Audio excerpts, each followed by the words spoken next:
The brined and smoked hams, they come in a little different. We brine age our product where most people don't anymore. And what that does is it allows the flavors to equalize, the moisture to equalize through the product, and it really gets us the taste, the texture profile that we're really looking for.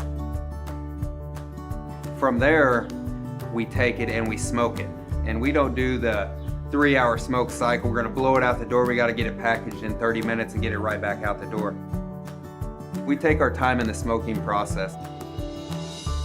And what that does is it gets us the texture, the flavor, the smoke, everything that we want. It just takes time and patience, but it is delivering what we're looking for. We do a variety of different types with hickory hams. We spiral slice some, we slice some for steaks. There's just a variety of things we can do with our hickory smoked ham.